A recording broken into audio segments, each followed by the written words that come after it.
welcome to this all access program. These are opportunities for you to hear firsthand updates about us here at McPherson College. And I'm so glad for you that are joining us from your homes and businesses in real time. And I'm also glad to welcome anyone that is watching the recording of this session later. So just a note, you probably all heard as you joined, but we are recording this session and it will be available for later viewing. And if you'd like to watch recordings of previous Huddles and all access programs sponsored by the McPherson College Alumni Office, those are available by visiting the alumni page of the McPherson College website.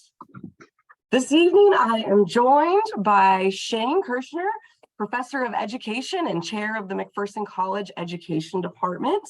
Shane is a 1992 graduate of MC and recently celebrated a big anniversary year with a great class reunion on homecoming weekend for the class of 1992. We'll be hearing more from Shane, as well as several guests that he's helped to coordinate having here this evening. And I'll let Shane make some of those introductions, and I'll do that along the way too. At any time in this session, you are welcome to submit questions. You can do that through the chat feature. And if you're watching in real time, it's even more helpful if the college knows your real name, especially if you're chatting questions in, but also so that we just know who's part of the Zoom conversation. So make sure to try to use your real name as your Zoom handle for this call at least. And we'll get to as many questions as we can at the end of the program in the 15 to 20 minutes after the sharing time. And just one more note to those joining in real time, stay on the Zoom to the end of the conversation with your real name, and you'll be entered to win a drawing to win a McPherson College blanket. It's December and things are cooling down. And so we'll ship that or drop it off if you're the winner at the end of the session. So make sure to hold on till the end and find out who won that drawing. So Shane and Fred, all looking forward to hearing from you. Thank you so much for sharing your time and information about teacher education with us this evening. All right, well, thank you, Monica, for that introduction. We're glad to be here, and I feel kind of odd as I look around the list of names who are here, because I think I know all of you, and in fact, I'm related to at least one of our alumni as a indirect cousin who's with us tonight as well. And some of you went to school with my mom. My mom is hi, cousin Vicki. My mom was a 1965 grad, McPherson College. So she was there with Bill and Lois, maybe just before Dave and Bonnie, or just after Dave and Bonnie were there. And she was an LEd major as well. So it's kind of like a little reunion here this evening for me. Before I go any further, I want to have my colleagues introduce themselves. So Vicki and April and Vicki, if you want to unmute and say who you are and how long you've been to college. I'm Vicki Schmidt, and this is my 8th year at McPherson College in teacher ed. And I'm April Counts, and this is my 6th year. All right. They both are elementary ed teachers in a previous life coming from the Salina district. So they kind of run our LEd side of things, and I'm more the secondary person. I used to teach at McPherson High School, both in the theater department and a Spanish teacher as well. Our administrative assistant is Jill Hemingway, who retired. I think she's been with us 5-6 years now. And in recollection this morning, I was just thinking that I believe that is the longest stability we've ever had in my knowledge of a faculty at McPherson College in our department. So Vicki will remember for a while we were rotating people in about every 2 or 3 years. Someone would stay and go. And so we've got a lot of good stability right now. And in fact, even Jill is in her 5th or 6th year. She started around at the same time you did, April, so about 6 years. And prior to that, we were rotating a new administrative assistant about every 2 years. So it's really nice to have some good, strong stability. Just on the everyday business side, it's really convenient to have that history so we can just zip through things as we go. Currently at McPherson College, we're offering licensure in the state of Kansas in 16 different areas. That's always kind of a touchy number. It's, technically it's 16, but it's kind of the way KSDE counts it. In alphabetical order, we offer licensure in biology, chemistry, math, history, English, Spanish. So those are kind of the secondary areas. We have music.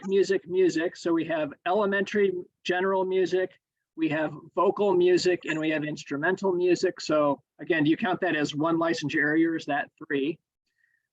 We offer Spanish and art, health, and PE, and those are all K through 12 areas that we offer licensure. And then we offer special education, K6 or 6-12, or you can get it at the K-12 area. So offer 3 different versions of ESOL, and special ed is the same. We offer K6 special ed, 6-12 special ed, K6 all the way through. Our ESL and our special ed programs could be picked up at either the undergraduate level or the graduate level as well. So we've been offering a graduate program for a while. Our program, if you haven't been on campus recently, the teacher ed program is housed, and it has been for nearly 15 years or so, in what's called the Jameson Center on the lower level of Miller Library. So we have a little office complex where we all have our offices.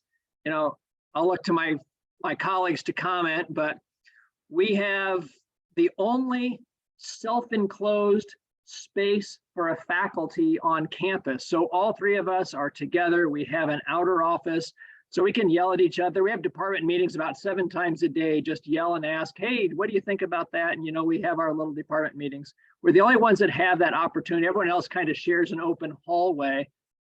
On the negative side, we have no windows to the outside world. We're in the basement, and we're in Kansas. We could have 3 different seasons pass in one day and we'd never know what happened because of our house down in the basement. So it's kind of the good side, the bad side.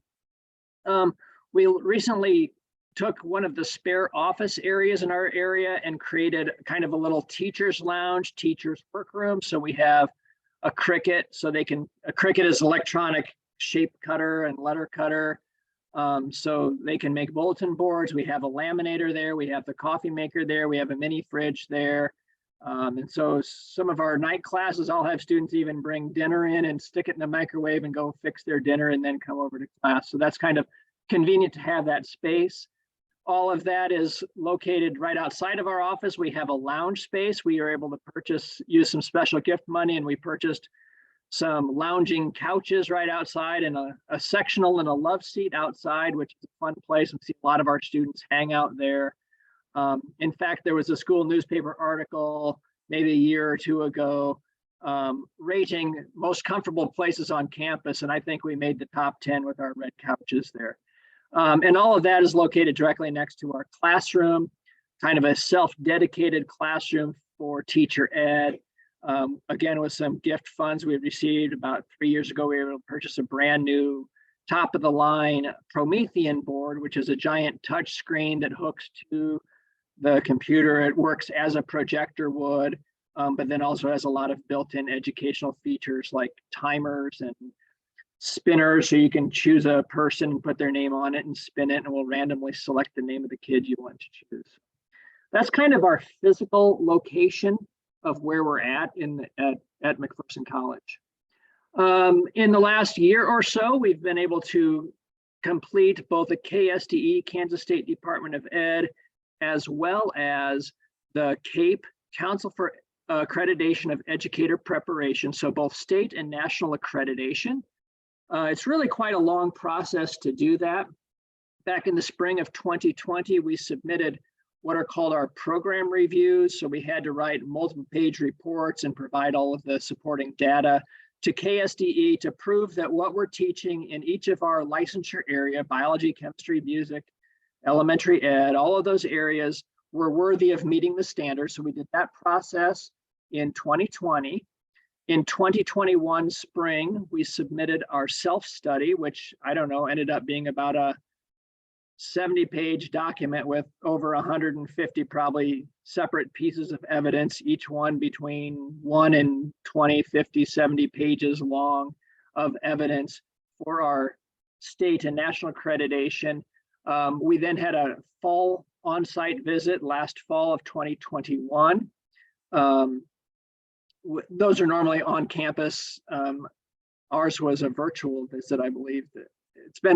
I've had such a whirlwind. I think it was a virtual visit. I'm looking for a nod from my colleagues to remind me. So yeah, all right.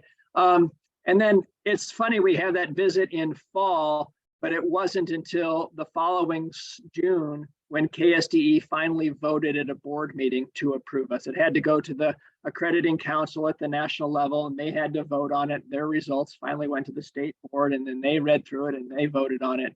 So lots of hoops and whistles, but we are now fully accredited both at the state and national level for the next 7 years in Teach Grad. It's a lot of hard work, but it's a good way to really evaluate who we are and decide if we're going in the right direction.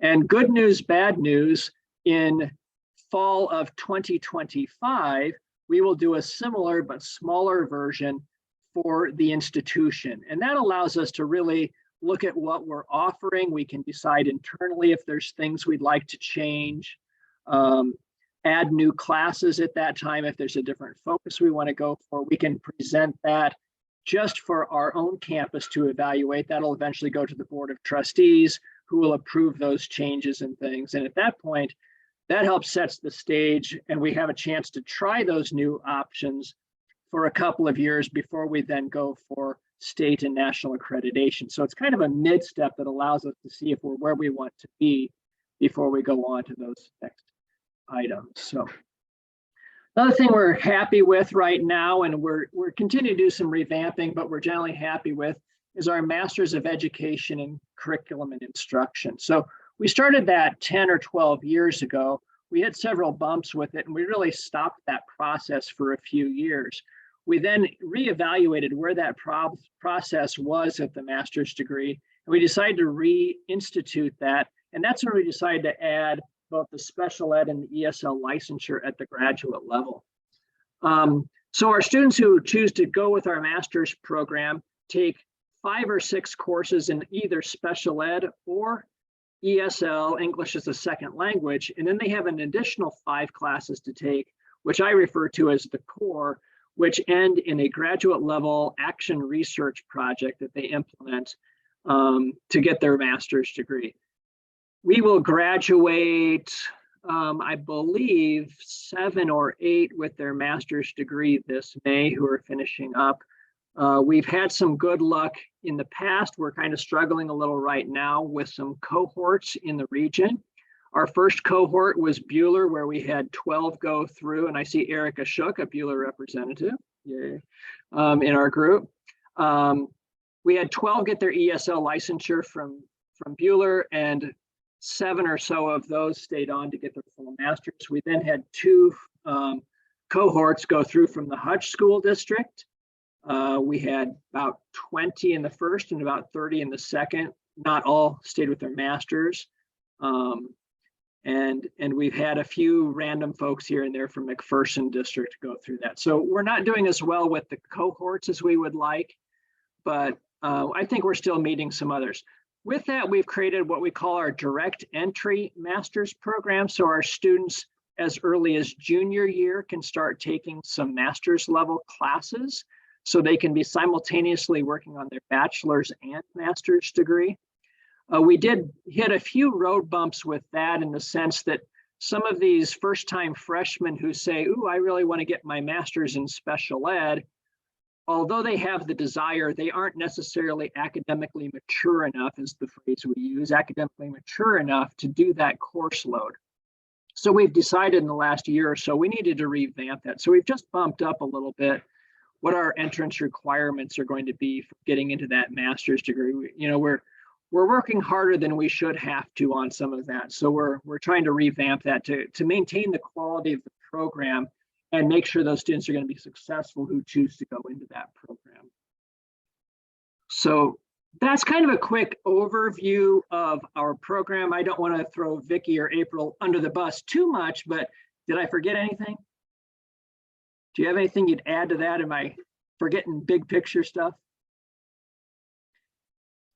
I don't think so. You're doing a great job, Shane. Keep it up. Thanks for that vote. All right. One thing that we're struggling with as a teacher ed program, but we are in the same boat as every teacher ed program in the nation, is simply the state of education in the United States right now.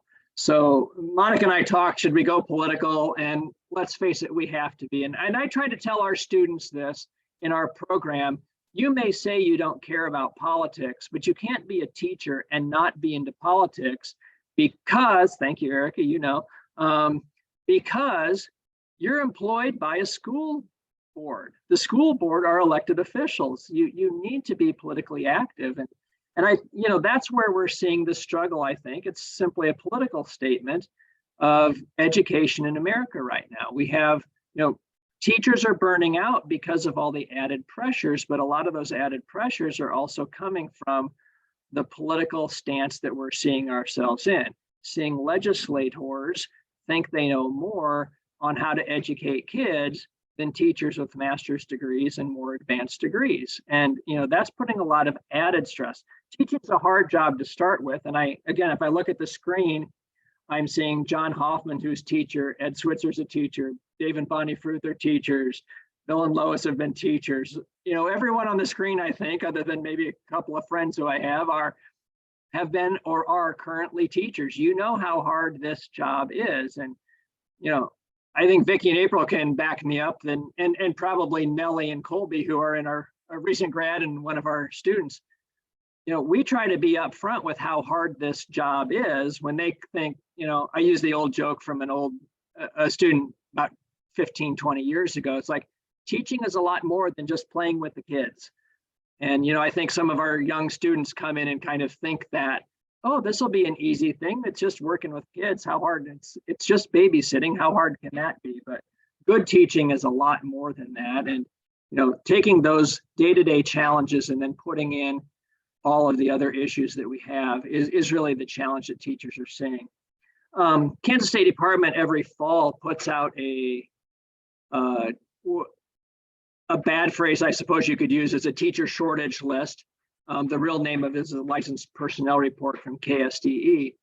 And this fall it came out, and we have nearly 1,300 unfilled classrooms. And it doesn't mean that there's like no adults and the kids are just running around crazy. It simply means that the teachers in those 1,300 classrooms are not considered qualified for the position. So it could be that we have a 10-year veteran third grade teacher who was asked to teach special education, for example. So that person is probably a high quality teacher, but they're not licensed as a special ed teacher. And in that case, that would be called a vacancy. In some cases, it's simply a long-term sub. Maybe it's a retired teacher who doesn't have the right license, but they're doing that. Kansas historically has a problem of, a 20-year veteran teacher who's been teaching biology and chemistry, all of a sudden, oh, you don't have the right chemistry license, so you're not qualified to teach chemistry. Even though they're an expert chemistry teacher, they simply don't have the right paperwork behind their name. So some of those are that way, but I think that's just an example of the problem we have with 1,300 openings in the state of Kansas this fall, and that's a need we're trying to fill. 15 years ago, when we had higher enrollment, the state of Kansas was lucky to produce 12 or 1,300 new teachers an entire year. We had that many openings just in the beginning of the school year this year. And as my colleagues can say, they already know, I think it's Ellsworth School District was sending out a cry for an art teacher because theirs quit effective the end of this semester. So in December, they're looking for a new art teacher to finish out the school year. So that's kind of where we're at. And when I hear people talk, they say, what's the number one thing we can do to help the teacher shortage?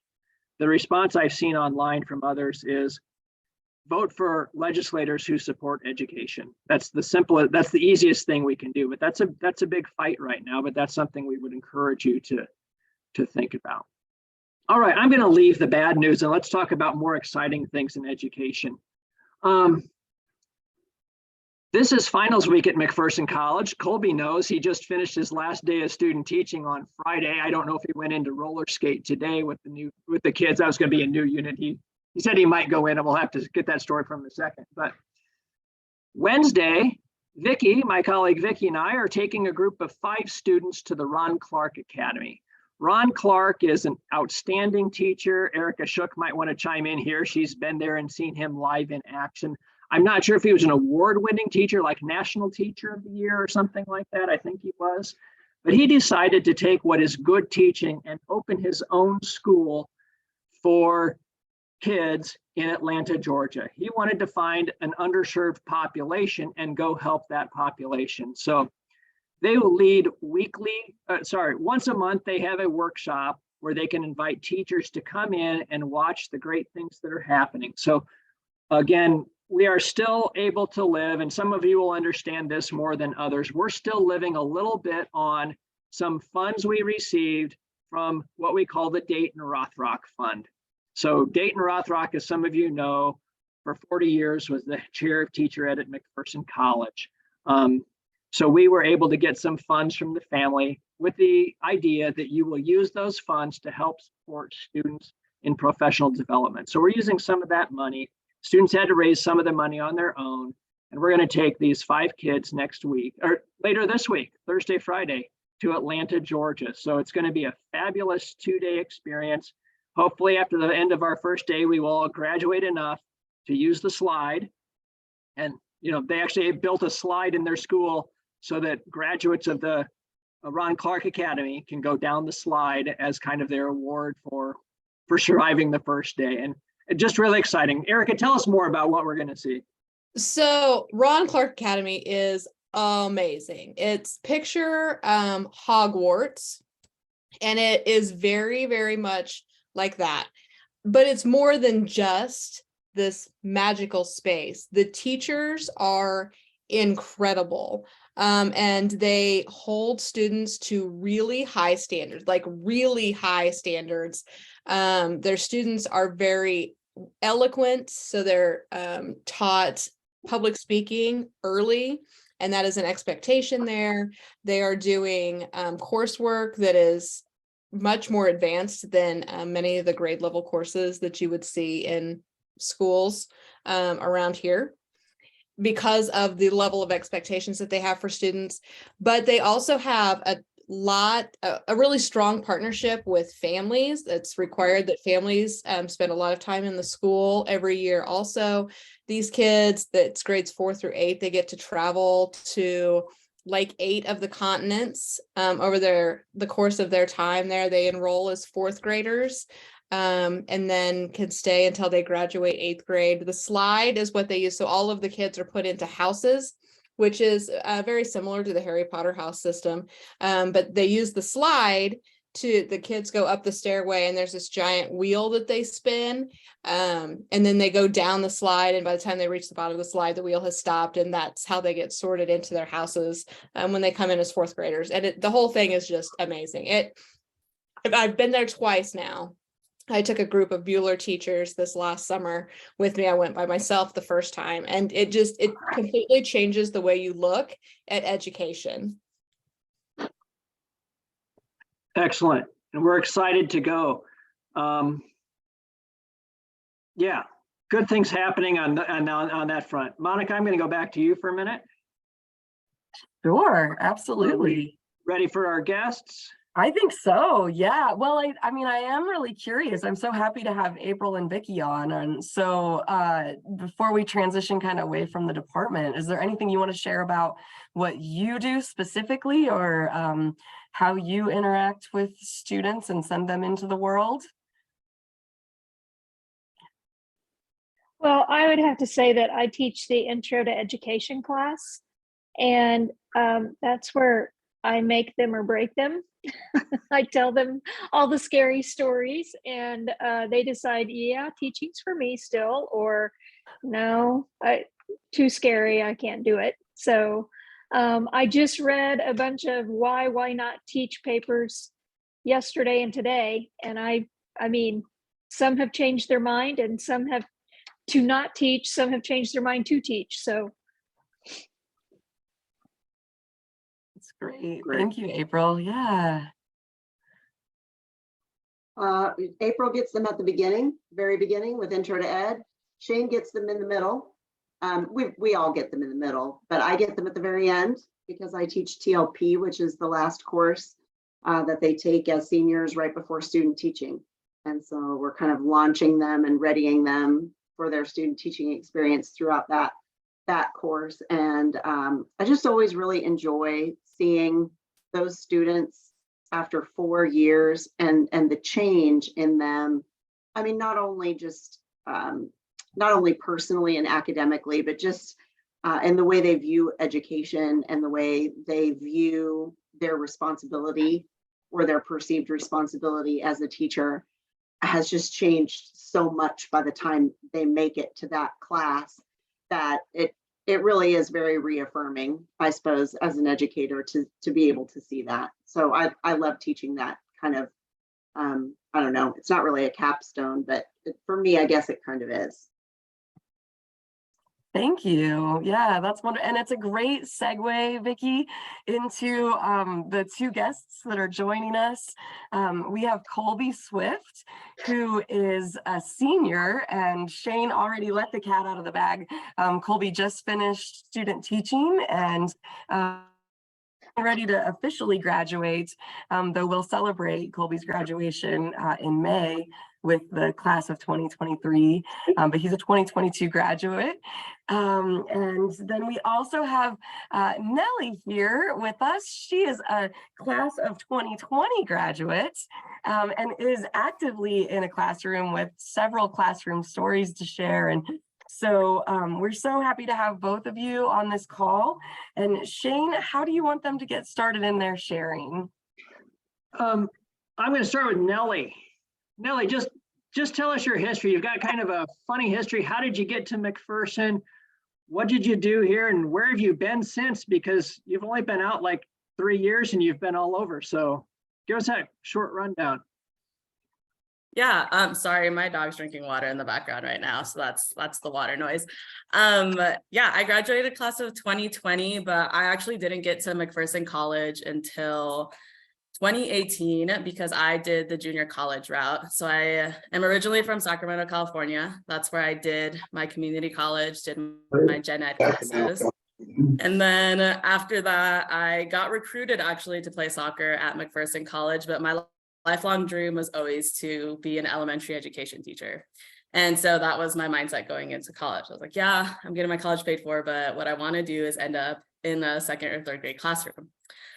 So I actually did all of my classes with April, all of my classes with Shane, my first year there. So I got all of the scary stories from April and all of the reaffirming from Shane at the same time. So that was good my junior year. Came back my senior year and I got the hammer down from Vicki and Shane my last couple of years.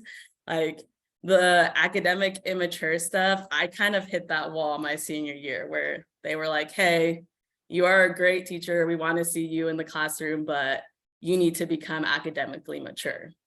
And that was kind of my wake up call. And I am eternally grateful to Vicki, April, and Shane because all 3 of them sat me down and were like, get your head out of your butt. You need to be in a classroom because you're an amazing teacher.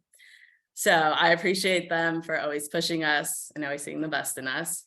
So I graduated class of 2020, super scary time to be graduating as a teacher, especially when my plan was to move back to California. At that time, all of California was going into online learning, so distance learning. But thank you to Shane for pushing me to actually interview during my student teaching for schools in Kansas because I got my opportunity to be a teacher in the fall of 2020 in Syracuse, Kansas. Syracuse, Kansas is a really small town in Southwest Kansas that had a really big population of immigrants. So because of the dairy farms.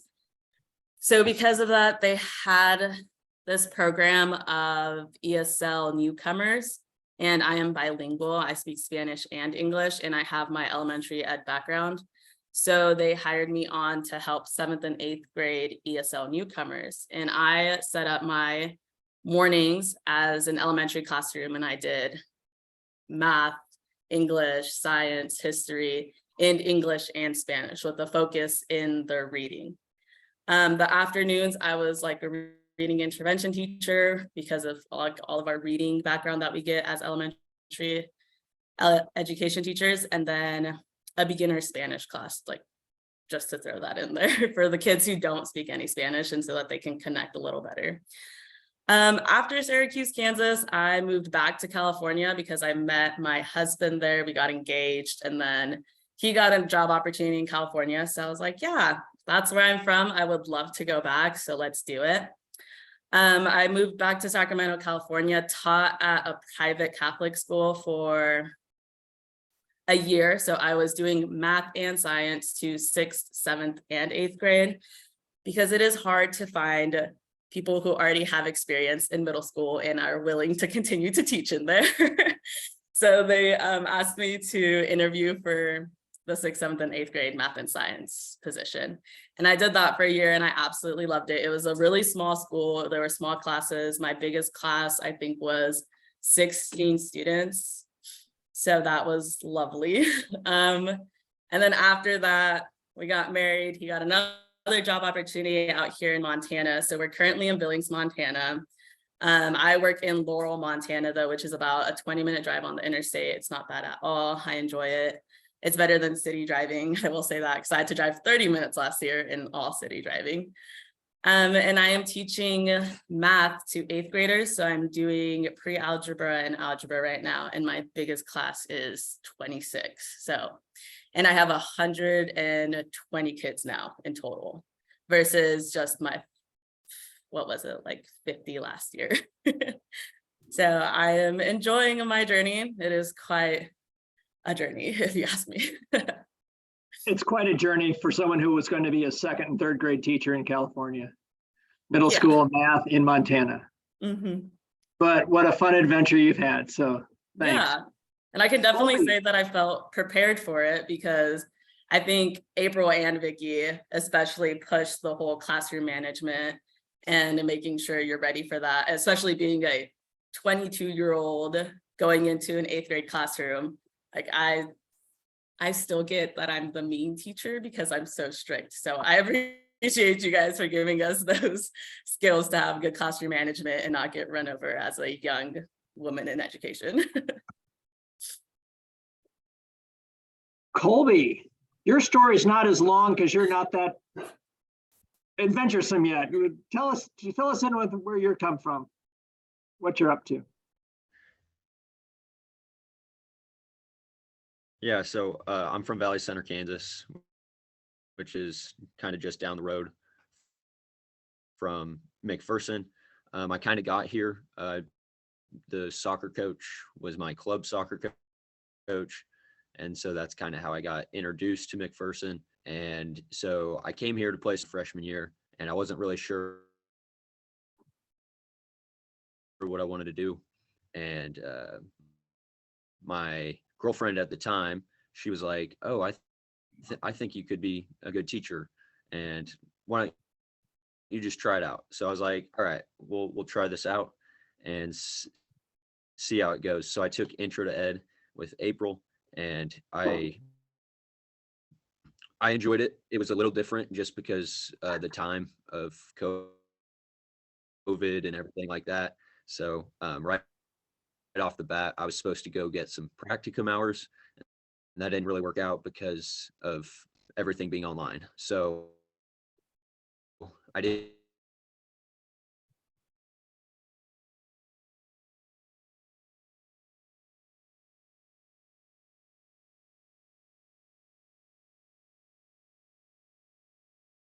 I don't know about you, but I've lost Colby's. I can't hear him right at the moment. Can you hear me now? That's, yeah. We did for a moment. I'm going to maybe fill in some blanks. Maybe we can hear.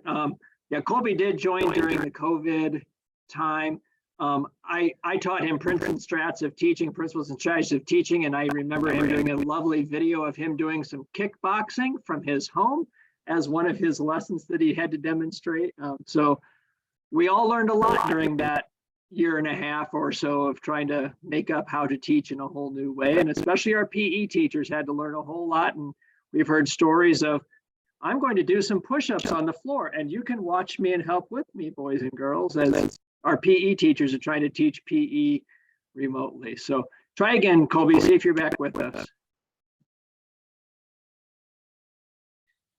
All right, can everyone hear me now? Kinda.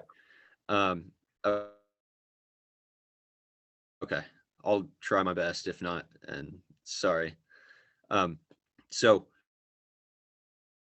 basically, intro to ed, getting my practicum hours, and again on Zoom wasn't ideal, but it was definitely eye-opening to see what teachers went through during that time, and it was something that I thought was, I mean, it's more of a problem, unfortunately. Like Shane was saying, our teacher shortages and different things like that. So teachers are definitely necessary. So yeah, that's kind of how I started out, and currently I'm just finished up my student teaching here in McPherson. I was at the middle school and I just finished at the elementary school. So I did 8 weeks at each placement. And so those both went really well. I'm not sure which I like better, but those went well, and I'm excited to get my career started.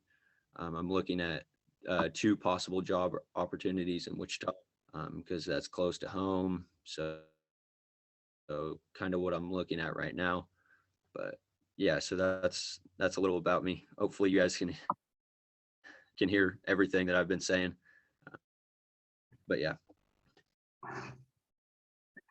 I will throw out that Colby was awarded Teacher of Promise. KSDE allows each college to identify who we believe are 2 teachers of promise, ones that we feel are going to be most promising each year, and Colby is one of those that we selected for this last year. So what's our next step, Monica?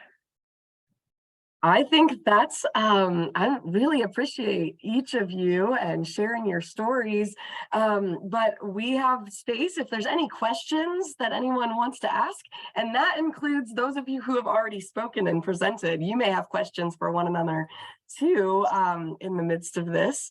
And so I haven't seen any come in through the chat, but you're welcome to just turn your microphone on and ask any questions that you might have. So I'm going to give just a moment to see if anyone has any. I've got a couple of questions brewing, but we'll see if anybody that's on the call has any questions that they'd like to ask.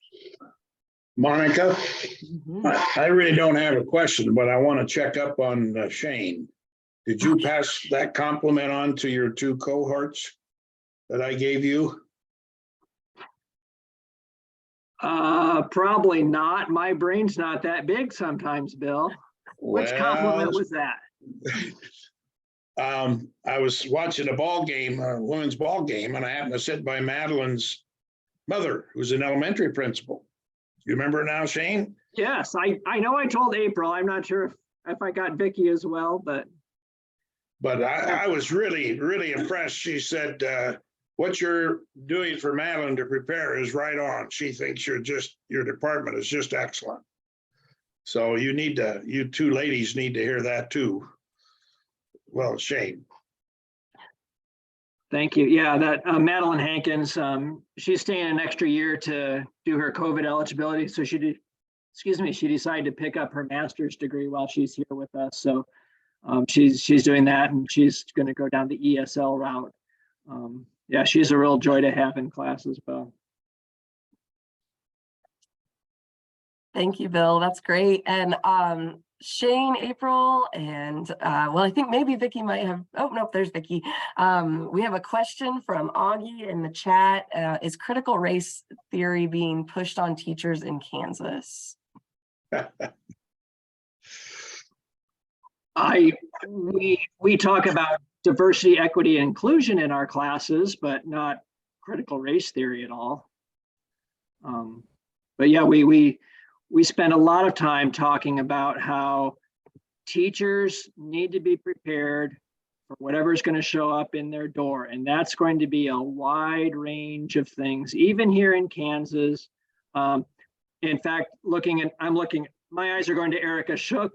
Bueller District just contacted us because they had 2 non-English speaking immigrants show up like a month ago or something like that. And they're desperately looking for anyone who can help these 2 non-English speakers. Like, we're talking 0 English as they came in the door. So we do the best in all of our classes to make sure our students are ready for any of those kinds of situations, because we can guarantee that they're going to get all kinds of diversity, equity, and inclusion issues coming in their door. And we need to be teachers who support all kids, whoever they are, as much as they can. So we do that as best we can, but true critical race theory, not at all. Yeah, thanks for that. And thanks for the question, Augie. So anybody else is welcome to unmute or post questions in the chat. I am curious. Oh, go ahead, Lindsay. I'm so sorry, Monica. Hi, everyone. Those of you I haven't met before, I work in the advancement office with Monica, but prior to that, I was a high school teacher at an alternative high school. And I had started during the COVID kind of starting year of 2020. And I guess my question was, what do you feel like the teacher ed program does to prepare teachers in this kind of unprecedented time? And how has that changed since maybe 10 or 20 years ago? How do you feel like the educational landscape has shifted?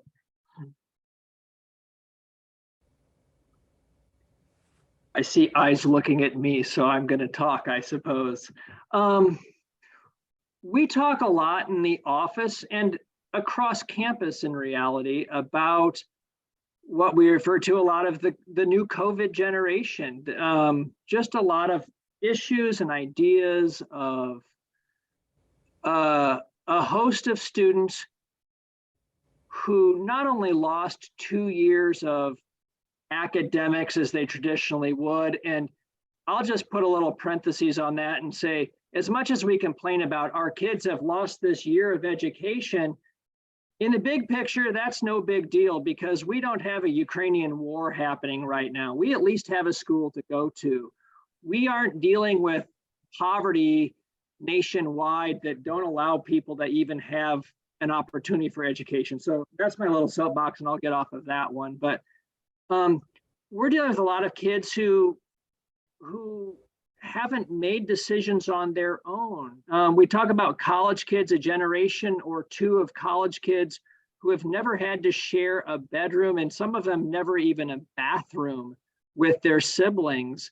And just the other issues that are around that, and kids who grew up for the last 2 years of, well, you've been sick, so you can just turn that paperwork in whenever you get around to it or feel like it. And if you don't, we're just going to give you a hug and let you get an A anyway. And, there's kind of been a mentality of high school kids who didn't have to be held accountable for anything for a couple of years during COVID. And those kids are now coming to the college level, and kind of that's their, I'd say that's their expectations, but that's also their life experience. And, in my mind, there's a difference between just your life experience and your expectations, because your life experience is that's what I always expect to have happen. So those are a couple of observations I'd make. I don't know if others, I think there's a whole bunch of knowledge on this screen right now. And if anyone else wants to join in that conversation, feel free. I don't know that I want to pop in when you just talked about all the knowledge on the screen, but I'm going to pop in anyway. That's okay, Dr. Schmidt, you can do that. Vicki got her doctorate just a year or so ago, a year and a half. Yeah, Lindsay, I was just wondering if you maybe wondered, if we're doing anything to prepare teachers, future teachers, for what teachers encountered and maybe weren't prepared for during the pandemic. And, that's such a good question, because how do you prepare for the unpredictable? And I don't think we can. I will say that April Counts does a fabulous job with educational technology and making sure that our students have the up to the minute latest knowledge of what Web 2.0 tools are out there for them to use in the classroom, whether it's a traditional classroom or whether all of a sudden, we have to teach in some different way.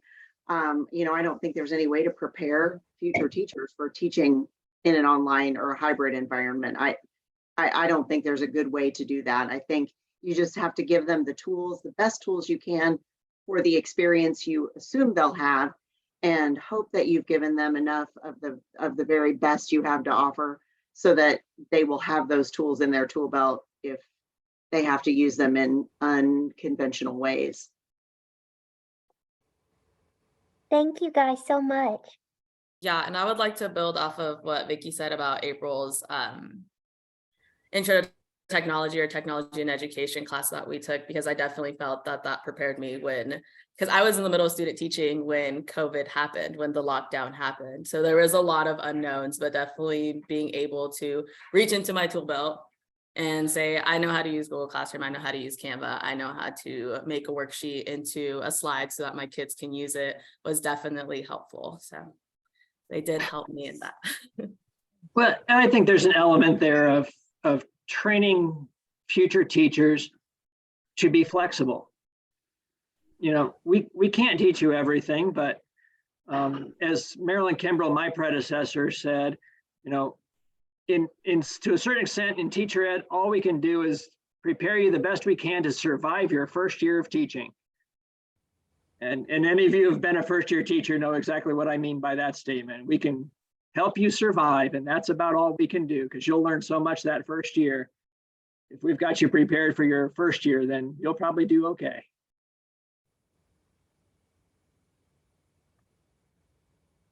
All right, well, we have had so much good information. I'll take just a moment in case there's a burning question or comment. I just look around at these names, and Shane, you introduced it at the beginning, but there are many years of experience and wisdom about education and about sharing knowledge with the next generation. And so if there's any other questions or comments before we wrap it up, please go ahead and lift those up.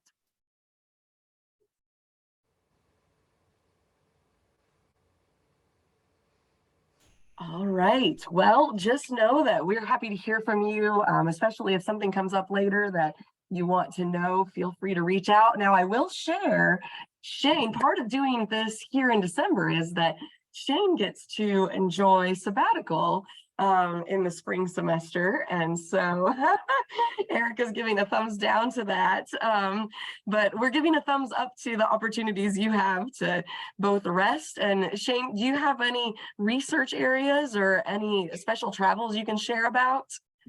I am going to be putting a vegetable garden in at Washington Elementary School, which happens to also be right across the street from my house. I'm exploring writing a college level curriculum that supports a program out of the Arboretum in Heston called Earth Partnership for Schools, which is a pre-designed K-12 prairie-based curriculum for science. And I want to try to write the college teacher ed version of that, so we can maybe train our future teachers on sustainable gardening more and some prairie work, since we've got this beautiful, huge ecosystem that we live in, and do that. So some of the other research will look around how do we make those kinds of endeavors sustainable for the long term, provide vegetables for our kids as well as our families in the neighborhood that don't have fresh produce in the middle of summer, and some of those things. So I'll be traveling to some organic gardens around the area and some of that kind of stuff to to explore, as well as, I've been charged with trying to write the educational policies manual, which doesn't exist at McPherson College. It's kind of that historic knowledge that just sits up here in many people's brains, and try to get it on a piece of paper so that when folks like Bruce Clary retire and he takes all that knowledge with him, we'll at least have some of that on a piece of paper as we do that. So those are some of my plans I'm looking forward to this spring. Those are some big goals. So blessings in that. And that gave us time that I just realized Augie asked another question in the chat. I'm actually going to turn to Nellie to start this one out, though certainly April, Vicki, Shane, you're welcome to answer. Colby, you haven't quite had this experience yet, but why is the first year of teaching so difficult is what yeah, so I think the first year of teaching is so difficult because you're kind of coming off of this high of graduating and like telling yourself like, yeah, I finished and I'm ready to teach and I have all of this knowledge and I'm going to do so well. And you get to your classroom and you realize that you alone are in charge of dealing with those 25 students that are in front of you, and you need to keep every single one of their attention. And you've never had this like experience just by yourselves until you're there your first year. So that one's kind of was my big one, like, okay, what are we going to do next?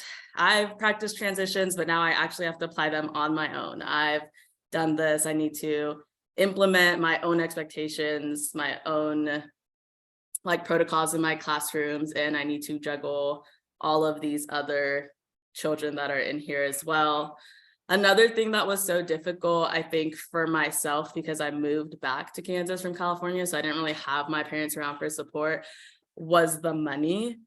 You don't get paid till the middle of September your first year teaching, so you better save up. And that is a stressful moment. Like, I'm getting paid till when? You want me to work all this time and planned all summer and I don't get paid till the middle of September? That was a really big one for me. Because then I had to be very careful with my money and my spending. I think another thing as a first year teacher is you don't realize how much time you need to balance between work and home, because you want to indulge yourself into your work and say, this is what I want to do next. And so you spend a ton of time and then you look at your clock and it's 7 p.m. and you need to go home. So it's a lot of work and balance, I think, the first year teaching, and realizing like work is work and I need to have my personal time, and my mental health is very important as well. So I think there's a lot of things that make your first year teaching so difficult. I think those are great examples, Nellie. I would add to that, part of the mission at McPherson College Teacher Ed program is to create the service-oriented educator who effectively blends the art and the science of teaching. And there's a textbook author and a researcher by the name of Richard Ahrens, who we actually modeled some of that mission statement, the art and science of teaching. And he has a quote that I have on a giant poster board on the back of my door that I used to share when I taught Intro to Ed, but it still lives there. When my door is shut, which is not often, but when it is shut, I always see that quote, and it talks about the idea of the art of teaching. And it's got some quotes in there about the art of teaching is so complex that even the fastest supercomputer cannot keep up with what has to happen in a day-to-day moment of teaching. It is that a mother says to its 5-year-old baby, and it's that what a lover says to its love, what a lover says to its partner in that moment. And that's what teaching is. If you can put that in a bottle and teach math and science and social studies at the same time, then you know what teaching is. And so that's why teaching is hard. We cannot teach you how to work faster than a supercomputer for 20 different kids who all have 20 different sets of needs all at the same time. Sometimes people refer to why can't education be more like the business model? Well, that's fine, because if I own a lumber company and all the 2x4s come in crooked, I put them back on the truck and send them back and say, that's not good enough. In education, we don't have that luxury of saying, I'm sorry, your kid's not quite ready. You take them until they're like 12 or 15, and then we'll put them in kindergarten, because they might be ready to go. And, as big of a challenge as that is, in my mind, that's also the joy of teaching, because you have days that are awful, but tomorrow's going to be different. And if all year was awful, that's okay. You have a new year next year, and you're going to have a different group of kids, and next year's going to be better. So in my mind, those are what the joys of teaching end up being. So I can soapbox every day all the time, so I'm going to stop before I go on anymore. Well, I appreciate all of those responses, and we are coming up on 8 o'clock. So I want to thank you all once again for joining us or watching the recording at your own convenience. And a special thanks to Shane, to April, to Vicki, especially to Colby, who is, just finishing everything up and move on to his next steps, and also Nellie, who is staying up late on a teaching night to help us out here. So thank you for joining us and sharing about the education program and your own experiences. The college appreciates your support, especially at this time. And so before you leave, 2 ways that you can help us most directly right now. You can share some names of potential students who you think would be a great fit for McPherson College in the next several years, especially if they're students you think might think about teacher education for their own future. You can find a simple form on the alumni page of the website, or you can send a name and some contact information to any of us that have been sharing as part of the faculty and staff.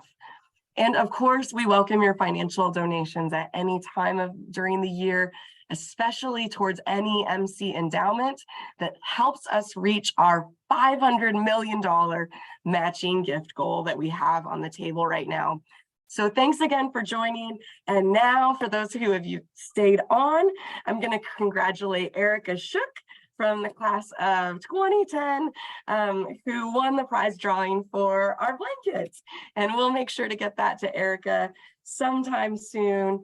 And so with that, we'll just say thank you so much to everybody again, and have a great evening.